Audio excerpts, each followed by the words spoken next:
So welcome everybody. Can you hear me? Great. Lovely. So we'll just we'll take a few minutes to let other people arrive.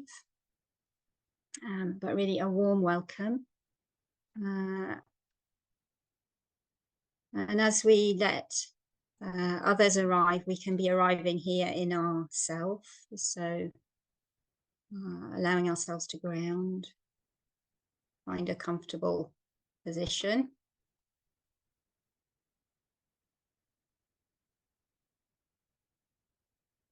Maybe look around at the other people who are joining if you want to. And feel the sense of us arriving here together.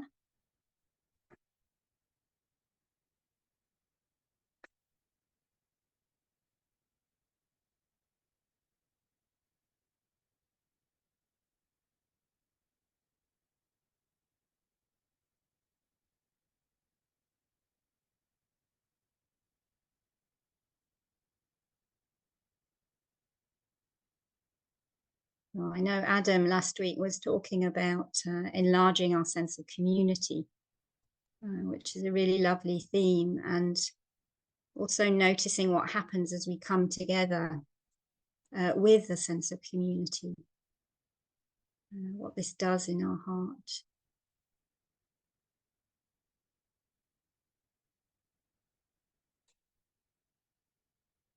So let's just sit and settle a minute. And then when it looks like as many people have come as are going to, I'll start the session.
As we're all arriving, just letting ourselves land and really feel into this space of connecting within our own being,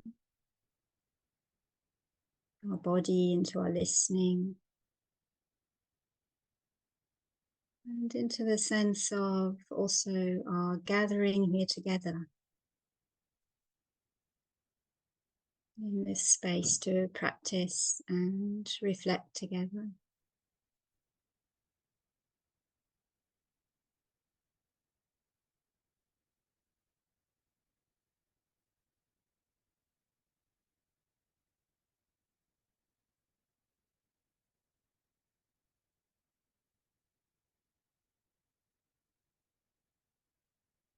Noticing how we need to balance inwardly between listening into our own being and allowing ourselves to feel connected in the bigger sphere with those others gathering here, those us gathering here.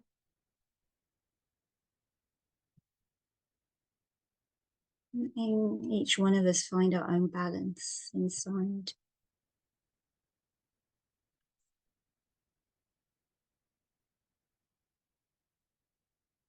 And so I just really want to welcome everybody. I'm Sumedha, and I'm here in France, so it's evening here. I know most of you are in America, a couple maybe in the UK. So welcome wherever we are. And yeah, I'm Sumedha, and I feel very blessed to be invited to contribute to these Sunday sessions and to listen in to what other people have been sharing and teaching in between also. So it can be for me, it's a really nourishing thing to just dip into community and into teachings and into reflecting together and meditating together. And so for any of you who are new to this session, I'll just outline a little bit what the structure is. So we'll do some chanting together, which is very much part of what Sacred Mountain Sangha offers. So like the support of chanting as something that can help us come into a particular vibration inside or to access teachings. Because a lot of the chants that are done are teaching chants also, or some of the mantras that help us to maybe vibrate with different energies. So like the Kuan Yin mantra I know is often offered as a really powerful tool here. So we'll do a period of chanting, and then I'll guide a meditation together, and then I'll offer some Dharma reflections at the end of the session. So we'll finish on the hour, and anyone who wants to stay longer, there'll be like 15 or 20 minutes for questions or discussion at the end, that you're very welcome to stay for. So, and just before we finish on the hour, I'll also make some announcements on behalf of Sacred Mountain Sangha. So that's pretty much how it unfolds. And you'll see that Michael, who is here, he's very kindly put the link to the chanting book in the chat. So for the chants that we'll do together, I'll also share screen and I'll indicate the page numbers. And so please keep yourselves on mute, because one of the disadvantages of Zoom is if we unmute, then it becomes cacophonous, but we can still enjoy chanting together in our own spaces. And also just to say that the way that I chant, like the homage, the refuges, is from the Thai tradition. So if you have learnt it differently, as we're all at home, you're welcome to do it differently, or you're welcome to follow the style that I'm going to lead it in. So I'll just share screen for the chanting book.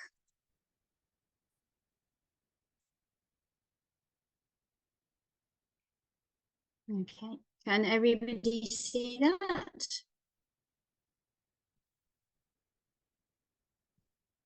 Yep, great.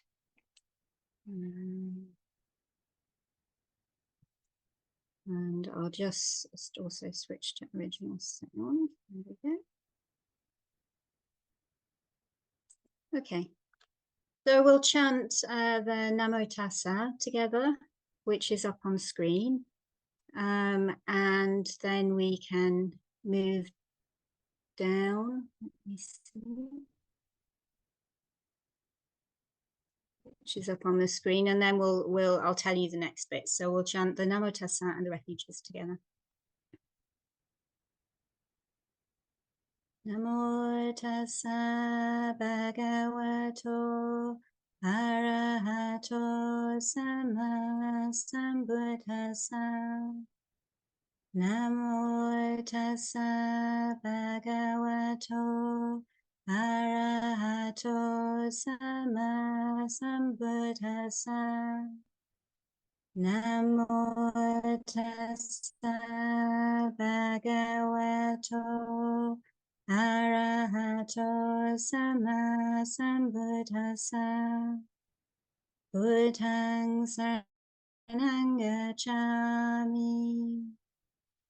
Dhammang saranang gacchami. Sanghang saranang gacchami. Dutiyampi Buddhang saranang gacchami. Dutiyampi Dhammang saranang gacchami. Dutiyampi Sanghang saranang gacchami. Tatyampi Buddhang saranang gacchami. Tatyampi Dhammang saranang gacchami. Tatyampi Sanghang saranang gacchami. So that's the qualities of Buddha, Dhamma, Sangha, which is really beautiful to recollect the quality of awakenedness.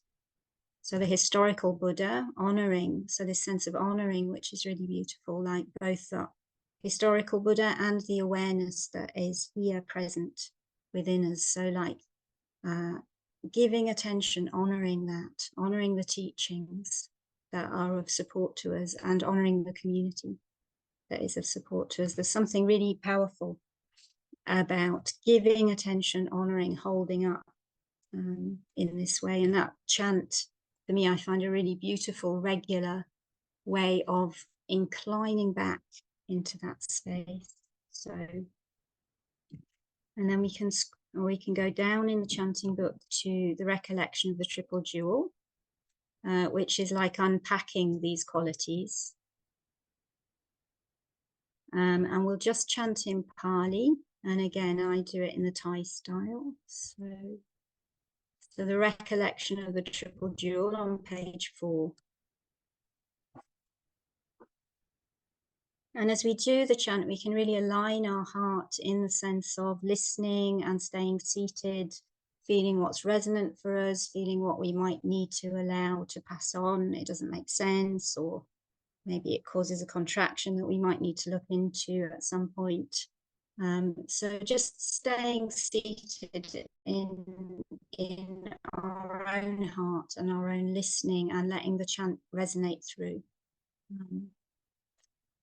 Iti piso bhagawa arahan samma sambuddho vijacharana sampano sugato lokavidu anutaro purisa dhamma saratisata dewa manusanam Buddho bhagavati sawakato Bhagavata Dhammo Sanditiko Akaliko Ehipasiko Panayiko Pachatang Veditabo Vinyuhiti Supatipano Bhagavato Sawakasango Ujjapatipano Bhagavato Sawakasango Nyayapatipano Bhagavato Sawakasango Samichipatipano No Bhagavato Sawaka Sango Yadidam Chatari Purisa Yugani Yata Purisa Pugala Esa Bhagavato Sawaka Sango Ahuneyo Pahuneyo Dakineyo Anjali Karaniyo Anutarang Punya Ketam Lokasati.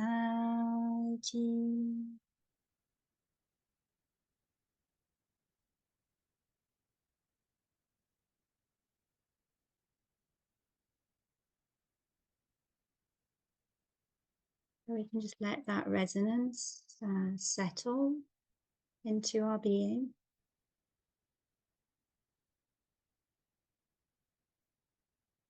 Feeling how maybe the vibrations or the sounds or the words resonate.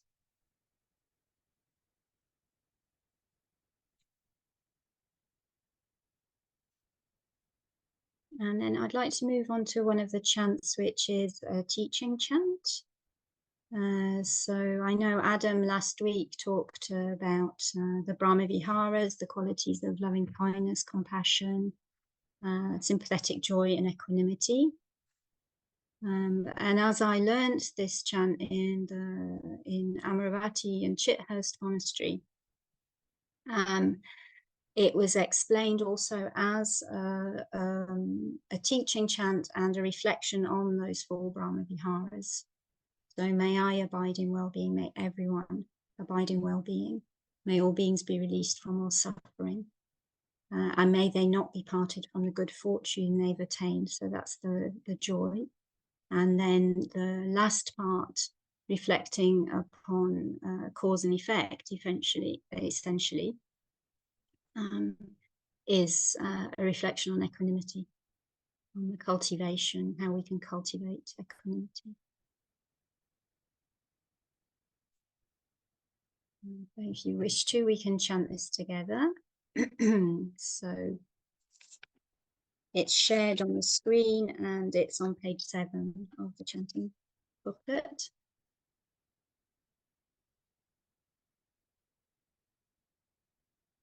May I abide in well-being, in freedom from affliction, in freedom from hostility, in freedom from ill will, in freedom from anxiety, and may I maintain well-being in myself.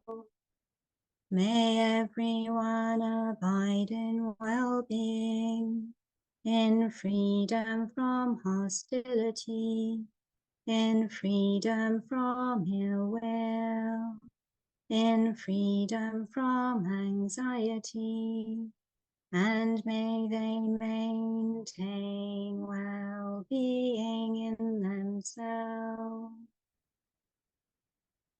May all beings be released from all suffering, and may they not be parted from the good fortune they have attained.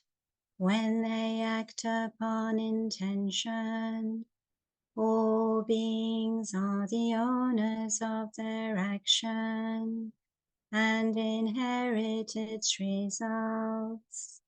Their future is born from such action, companion to such action, and its results will be their home. All actions with intention, be they skillful or harmful, of such acts, they will be the end.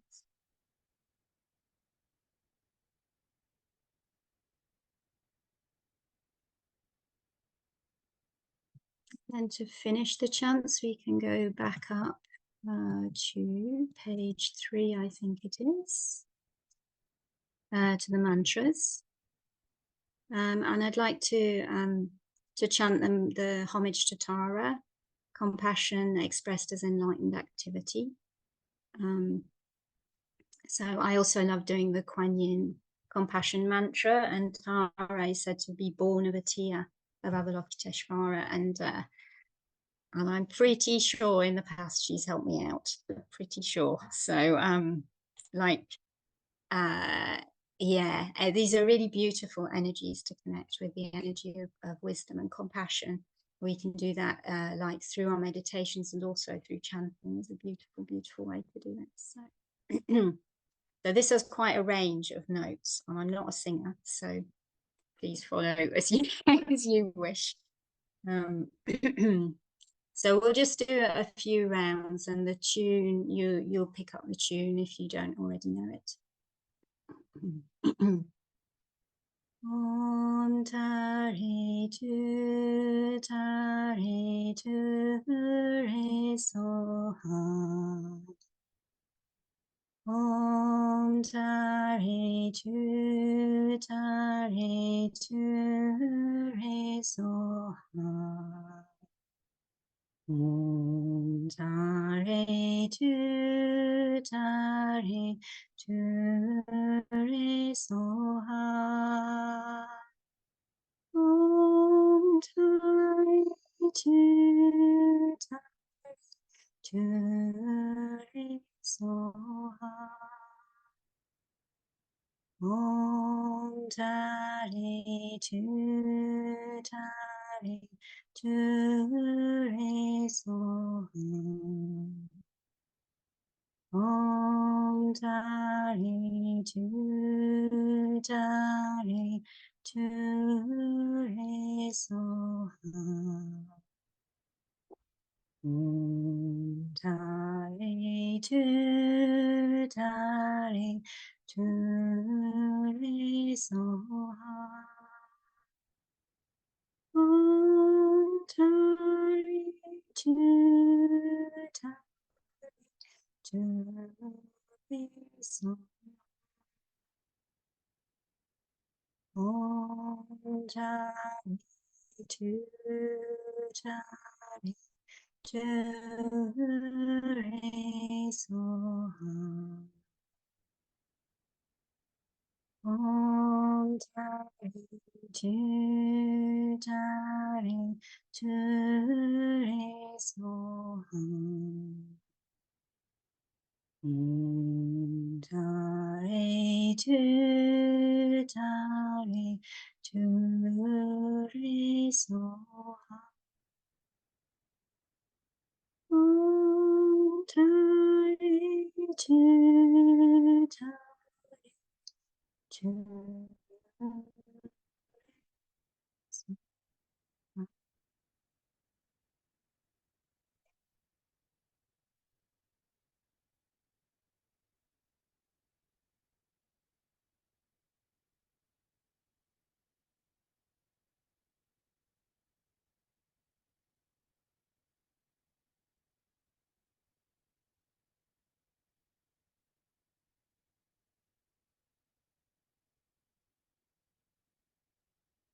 Taking in the vibrations of the chanting we've just been sharing together,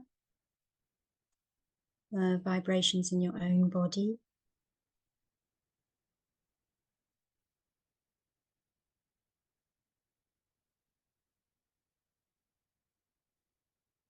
Maybe noticing if there's anything that's been particularly helpful. So maybe a resonance with the refuge of awakening, that which is awake within us.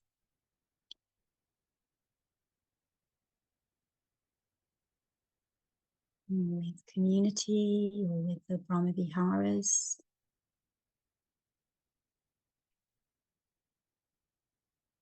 Leaning into the mystery and support of Tara.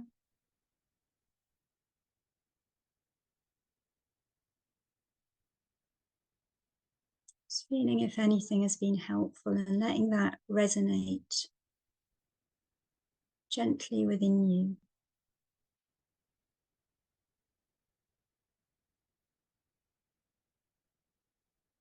And letting anything that is unhelpful just flow on.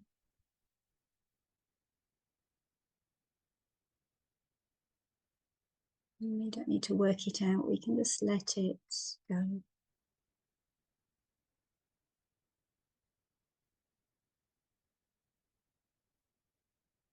And feeling ourselves arriving here in our listening.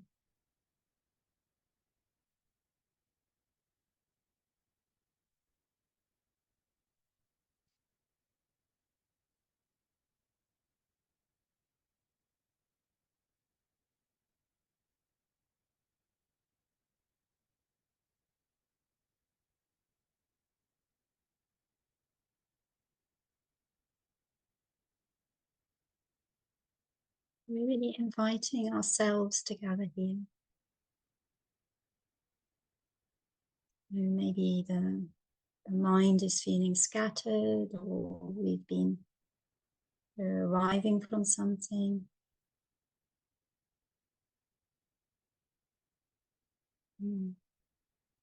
Or wanting to look ahead, and just notice those are movements that are happening right here.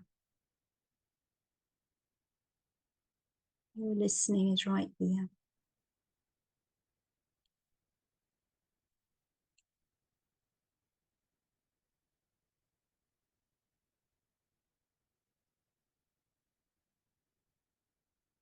Noticing the support that's here for us to arrive.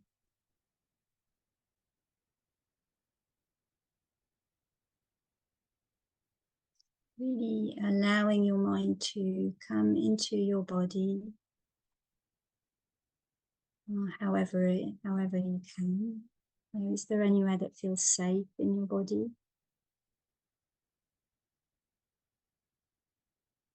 Maybe your whole body. Just letting your attention arrive.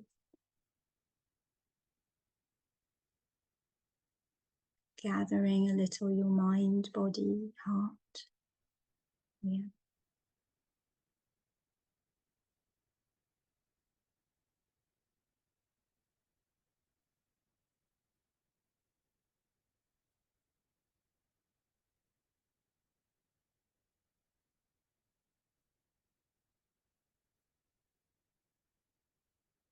Noticing also the support of the earth for you to be here.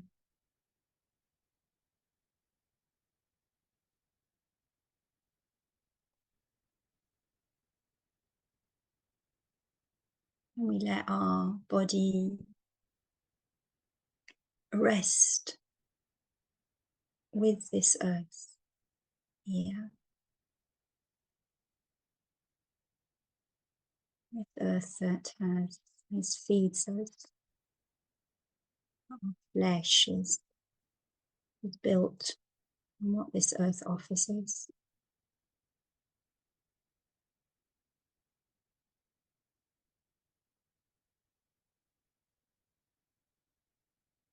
And just remembering to connect.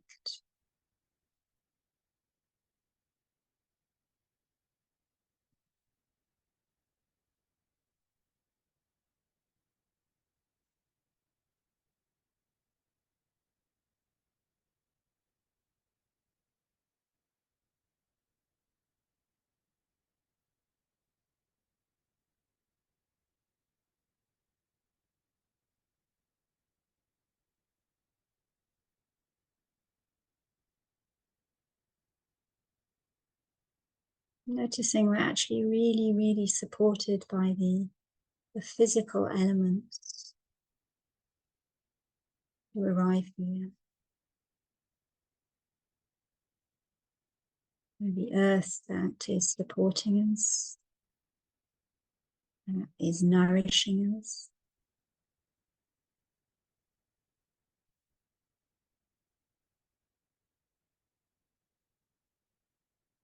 The air that we're breathing.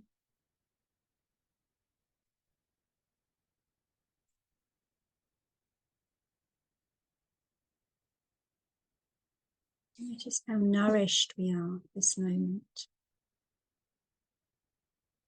How connected we are at this moment.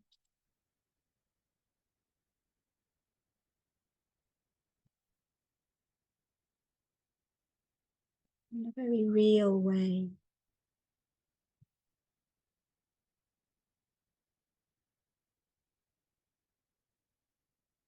And in a much more shared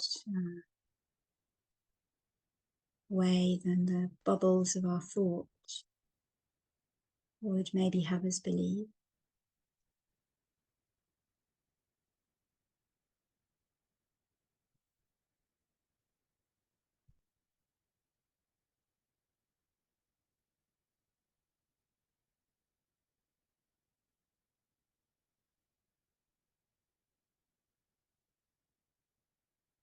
How is it to notice that you're nourished and built with what comes from the earth, from the air,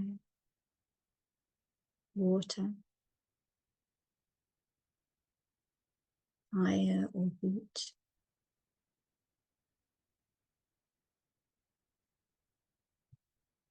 What happens if we start to notice that we're not caught in a little bubble of self, but are intimately connected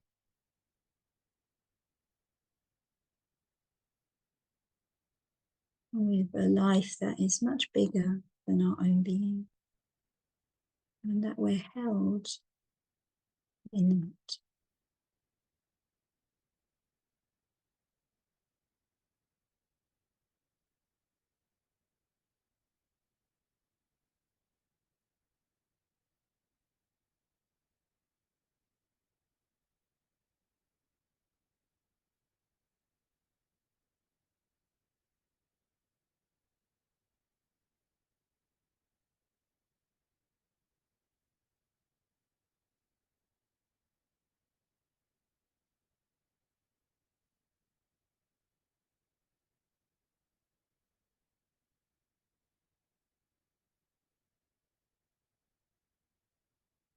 We're held and we can give back into that interconnectedness.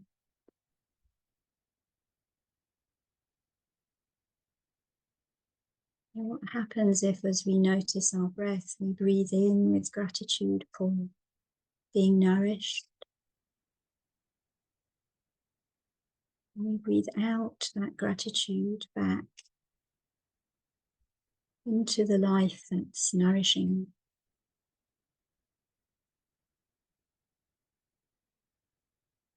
And breathe that care back into the life that's nourishing us.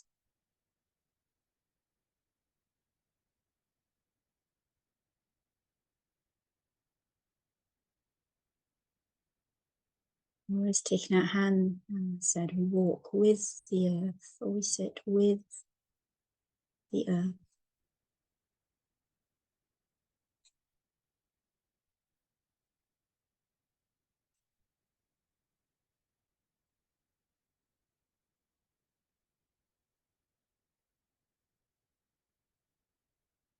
Allowing ourselves to remember our bigger belonging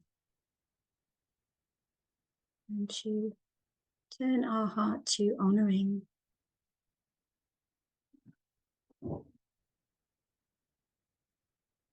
this life that we are part of, and our own little and our own part in that.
Ajahn Chah, who was the founder of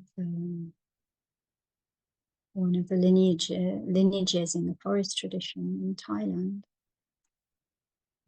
that emphasized a lot learning from nature.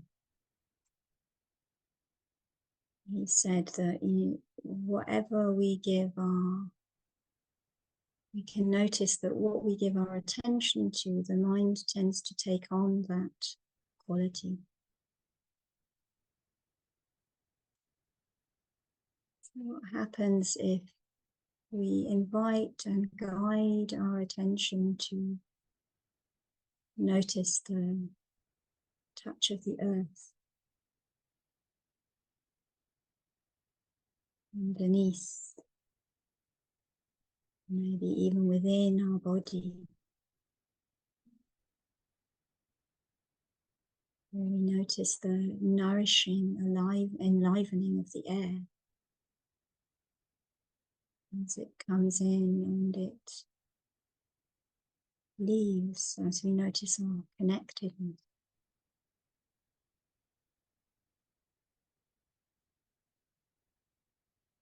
What happens if we turn our attention to honoring this connectedness?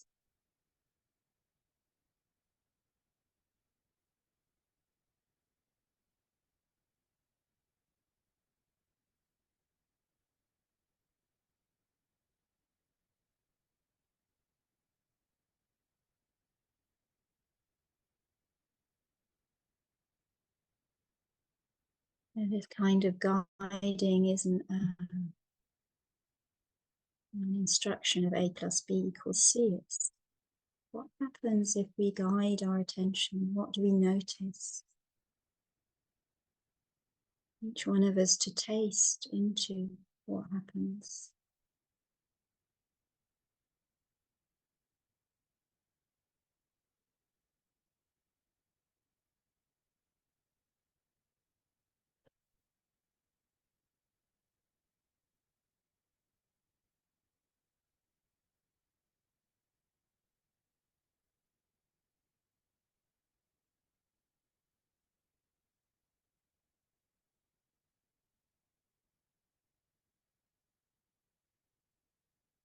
We learn to explore our being, maybe with fresh eyes.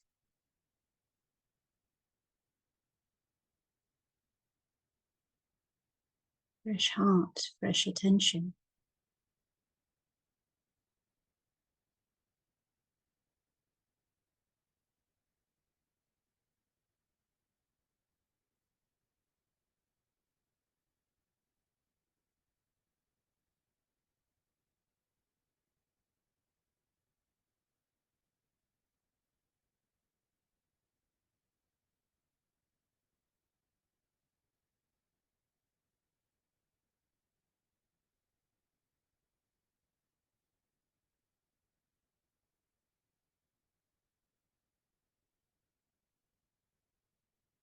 And we can grow like this.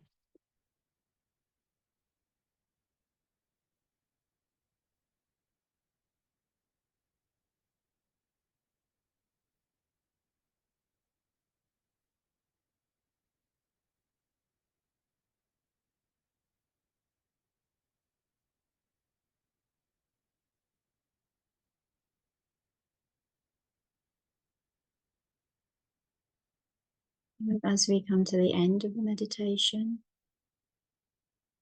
again, touching into anything that has been helpful and letting that come with us. And anything that's unhelpful, we can just let it flow on.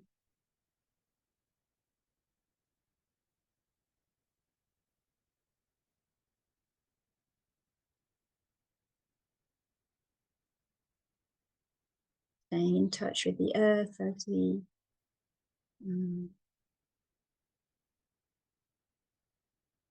end the formal meditation, but we stay in this mode of listening, connecting from an awake place in ourselves. So the earth comes with us, the air comes with us, our attention, our listening. our kindness comes with us.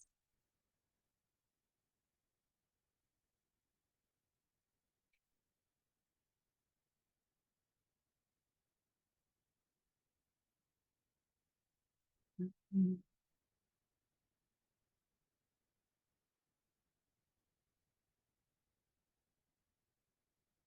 So I'll give some Dharma reflections now.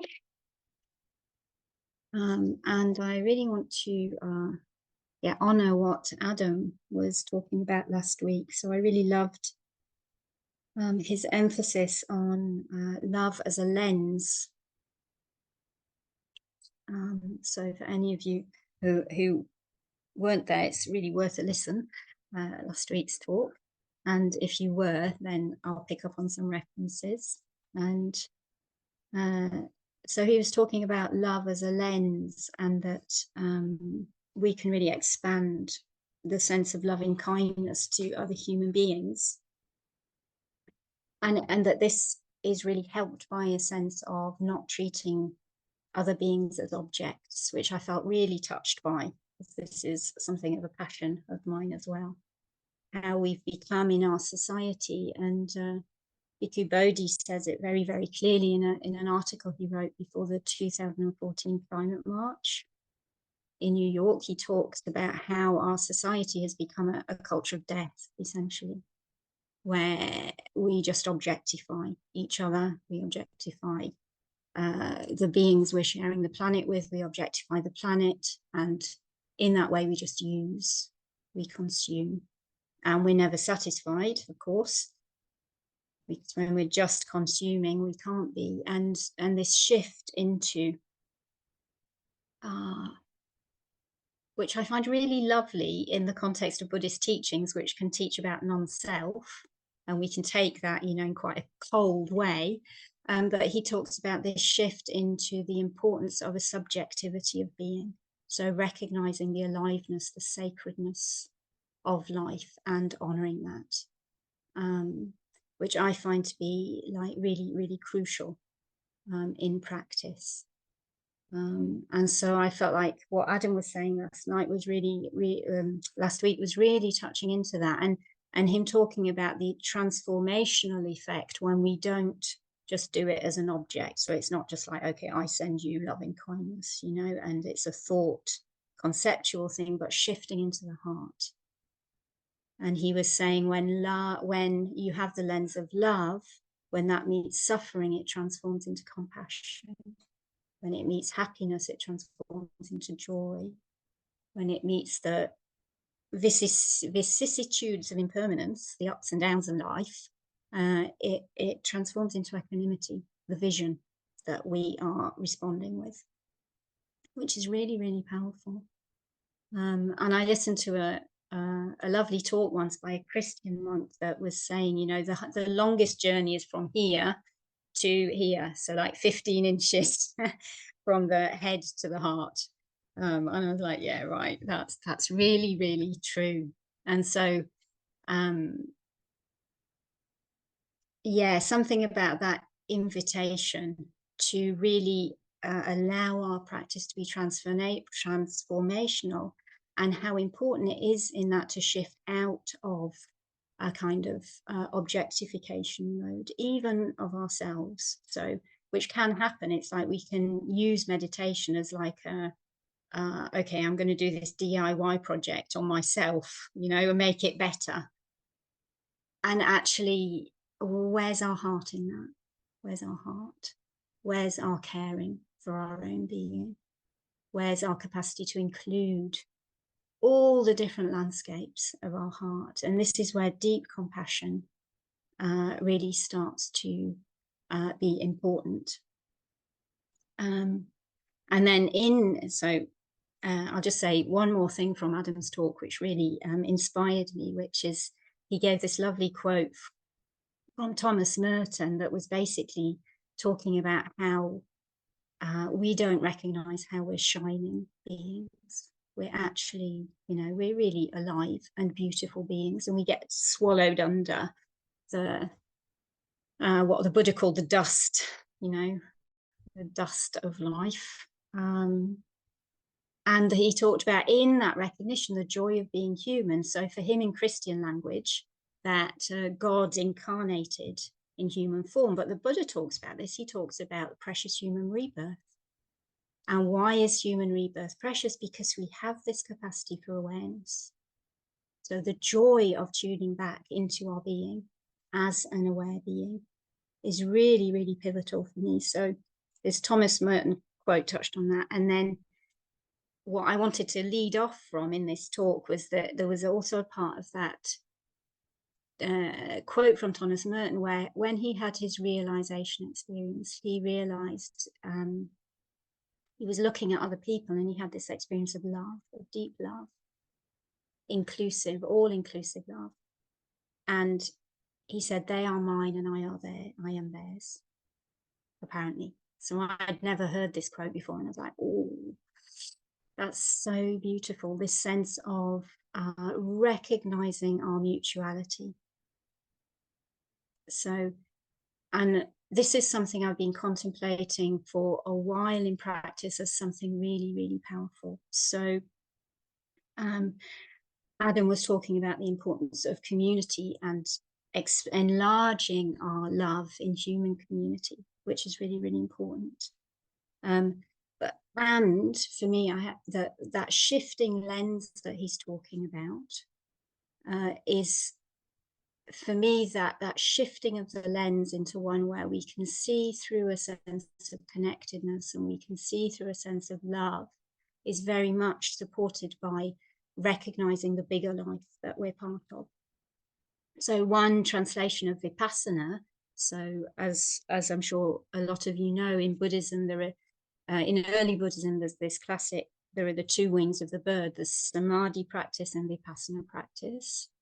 Samadhi is like gathering, settling our being and clearing the lens.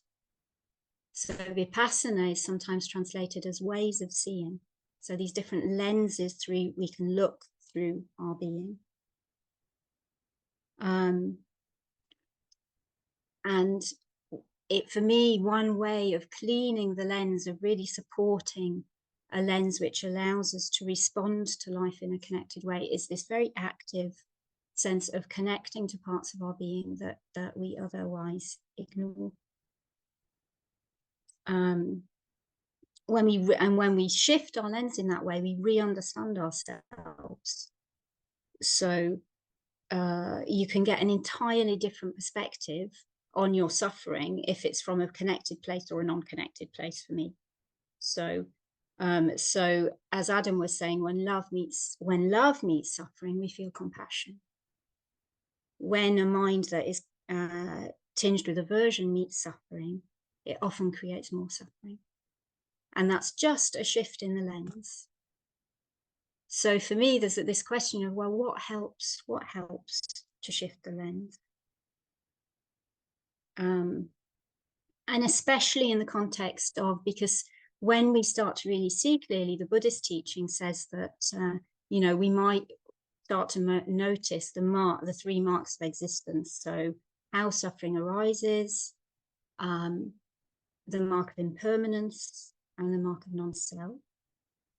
And this teaching on non-self, for me, is one that can get a bit clinical.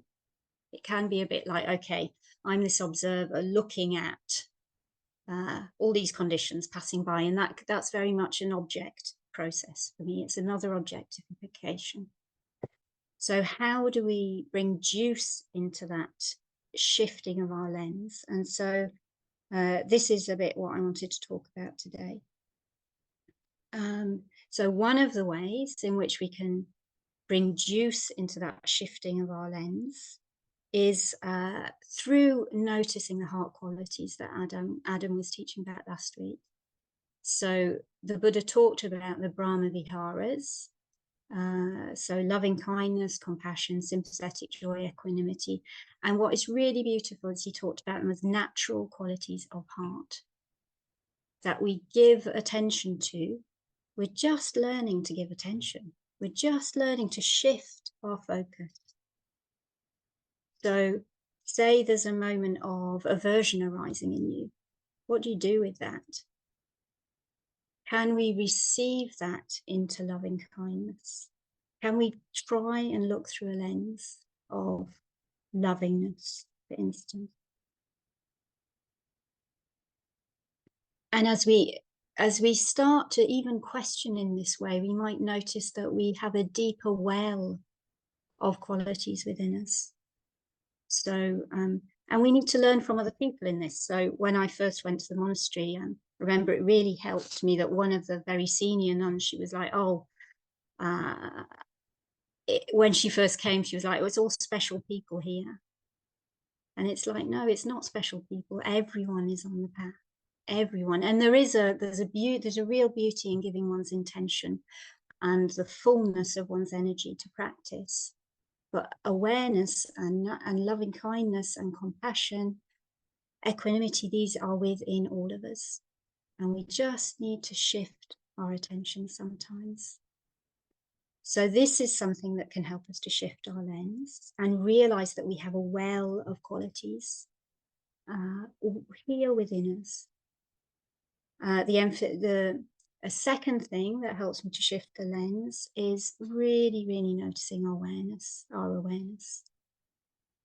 So as the Buddha talked about precious human rebirth, this capacity to be aware, to notice our awareness. And one of my beloved teachers, Ajahn Sumedha, he really emphasized just what is it that's hearing my voice? There's awareness. What is it that's opening the door?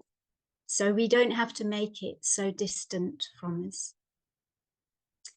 And there's a really, really beautiful quote from the Indian teacher, Nisargadatta Maharaj, that who he can be really fierce, but he's got this beautiful quote about awareness that he talks about when there's no love between that bigger awareness and what is being received, then nothing can happen. There needs to be a loving connection between that which we're feeling is the observer, that which is listening within us, that which is conscious within us. There needs to be a loving connection between that and that which is being received. So this connects with the Brahma Viharas. How are we bringing our awareness? So this is really, really important. And to bring that into our consciousness, we are to notice, what is it that's hearing these sounds? It's very spacious, it's non-judging. Can I receive the voices of my heart within that awareness, or the voices of another being into that awareness? This really, really helps to shift our lens, because we are receiving our feelings, we are receiving our reactions, and we're not pushed to follow them. We can receive and choose, discern from a loving awareness. So this also really can recalibrate our sense of who and what we are in quite a radical way. And then for me, this sense of mutuality, the third thing I want to point to, which is very, very powerful. So a while ago, I was reading a book by someone called David Abrams called The Spell of the Sensuous. And he recounts sitting at the entrance to a cave. So he was trapped by a thunderstorm in the entrance to a cave. And like, oh, right, how long do I need to be here? He's an anthropologist, and he was in Indonesia somewhere, I think. And he's trapped for like 2 days in this cave by this really torrential storm. And so finally, having been through, no doubt, all of the thoughts about how we'd like to get away, etc., he notices this vast spider web at the entrance to the cave. And he has in this moment this realization of there's all these dimensions in being, that he's part of a living web of life. And he comes out of his little bubble of thought and into this sense of the mutuality of life. And he talks about the mutuality of perception, that we are receiving things from the outside, but there's something about our receptivity that allows us to lean into the aliveness of the life that we're part of. So he says it much better than me. There'll be in the follow-up notes a reference to his book, but something about that. I'm part of a web of life. What does that do to my being? And what's really beautiful for me is this is there also in the primary Buddhist teachings. So the Buddha talks about contemplate with the elements, just as a little bit as we were doing there. So water inside, water outside. Where is the me? Where is the mind? Contemplate with the earth. Contemplate with the space. Contemplate even with consciousness. Where is the edge? And as we contemplate in this way, this can really shift our perspective and bring a much deeper sense of connectedness and loving capacity to be with what is arising within us. And so for me personally in my practice, so I'll keep this short, as I'm aware we're short of time, but at the beginning of my practice, I realized I was much more agenda driven. I have this suffering, I want to work it out, I want to get rid of it. Basically, that's the agenda, you know, and I was very disembodied. It was very difficult to come into my body. It was very difficult to be devotional because I felt like, well, who am I? What, and then slowly, it was like I've got, you know, it was just so harmful, that sheer resistance to allowing anything to be nourishing, that eventually it was like, actually, I need to learn to receive just what is here, just this heart that's here. And how do I do that? And now I have this image of some of you may have heard this, but I have a fox who visits my home. And she's been coming for 3 years, and she brings her babies up on top of the hill, and she takes food for her babies. But we've had this dance of like, how close can we get before one of us gets freaked out, you know? And she now doesn't get freaked out. She gave me her paw the other day, which was very sweet. But there's something for me about the dance within of like that. Our approach needs that level of kindness, that level of inclusivity. Like when we meet something difficult in ourselves, how do we meet that with a sense of everything I've been talking about here, with a sense of heart, lovingness, of awareness that is receptivity, and of a sense of our connectedness? This is part of life. How do we receive it? So Ram Dass famously said, you know, when we look in a forest, we're not like going, oh, well, you're all lumpy, that tree, I don't like you, you know, and you're like this, I don't like you. We look at the trees, we notice the trees. It's like, can we bring that same quality of loving curiosity into our own being and reconnecting deeply? So as we connect to the elements, this, for instance, isn't just a way of allowing our own terrain to get bigger. We also honor, we give back.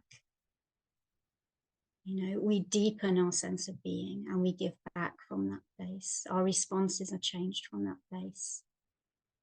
So I'll just end with what I really love as a translation of the word namo, so homage. Kittisaro says, he translates this as, I return my life. And so what happens if we're relating to our own being, deepening within our own being, listening within our own being from that place? So I hope that was helpful. And anything that isn't, you can let it go. So, and thank you for your presence. And so, like, sharing any blessings of our session through our hearts back into this earth we're part of, to all the beings of this earth, and to our own hearts for our own listening also.